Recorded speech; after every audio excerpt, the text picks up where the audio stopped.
आध्यात्म के पथ पर ब्रह्म को पाने को जब एक साधक बढ़ता है तो सबसे पहला प्रश्न उसके मन में आता है कि उस ईश्वर को कैसे ढूंढूं, उससे कैसे जुड़ूं। ईश्वर से जुड़ने के लिए उसे जानना होगा। जब किसी को जानते हैं तभी तो जुड़ पाते हैं उससे, पहले जान पहचान होनी चाहिए। अब ये जो आत्मा है इसका लक्ष्य है ईश्वर को जानना, परंतु इस प्रकृति में भी तो रहना है। हम सीधे तो ईश्वर से नहीं जुड़ सकते, हमें प्रकृति लय भी होना होगा, हमें प्रकृति से भी जुड़ना होगा। उसके लिए हमारी इस आत्मा को, जो कि एक चेतन तत्व है, इसे इस भौतिक सत रज तम से बनी हुई इस सृष्टि को, इस प्रकृति को भी जानना होगा। अब यहां पर जो एक चेतन तत्व आत्मा है, इसके सामने दो लक्ष्य आ जाते हैं। एक हुआ प्रकृति, एक हुआ परमात्मा। अब आत्मा यहां है, उसे इन दोनों से जुड़ना है तो कैसे जुड़ेगी? इसके लिए इसे कोई माध्यम चाहिए। आत्मा चेतन तत्व है तो परम पिता से तो ये स्वयं जुड़ सकती है, परंतु प्रकृति भौतिक है और आत्मा चेतन है, दोनों का संबंध बनना संभव नहीं है।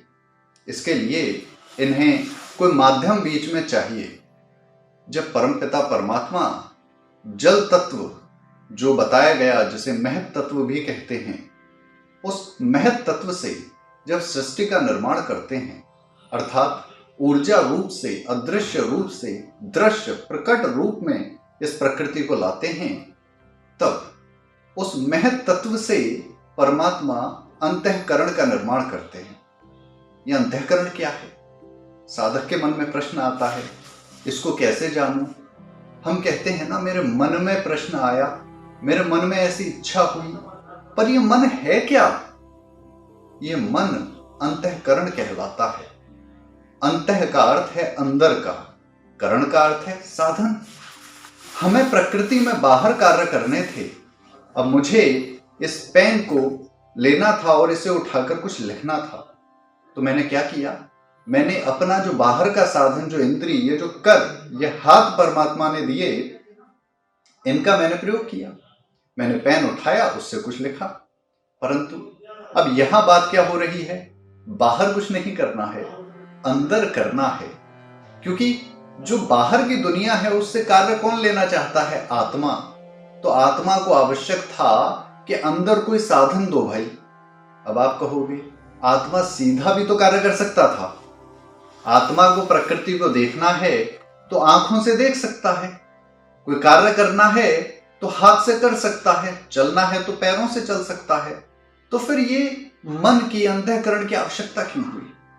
क्योंकि ये जो इंद्रियां हैं, 10 जो ज्ञानेंद्रियां और कर्मेंद्रियां हैं, ये भी भौतिक हैं, प्रकृति के द्वारा ही उत्पन्न हैं। तो आत्मा चेतन तत्व होने के कारण इनसे जुड़ नहीं सकता। अब इसमें यहां जो बीच की ये संधि है, प्रकृति से जुड़ना है, बाहर के संसार से जुड़ना है, तो ये इंद्रियों की आवश्यकता है। अंदर जो आत्मा है उसे इन इंद्रियों से जुड़ना है, तो सबके बीच में कुछ चाहिए। बीच में क्या है? अंतःकरण। अंतःकरण मन, बुद्धि, चित्त, अहंकार, ये 4 इसके अंग हैं। आइए इस अंतःकरण को और अच्छे से समझते हैं। हमने ये तो समझ लिया कि हमारी आत्मा अंतःकरण के द्वारा इन इंद्रियों से कार्य लेती है और इन इंद्रियों के द्वारा प्रकृति से, संसार से जुड़ती है। परंतु ये रहस्यमय अंतःकरण है क्या? इसके एक एक पद को, एक एक भाग को अच्छे से विस्तार से समझते हैं।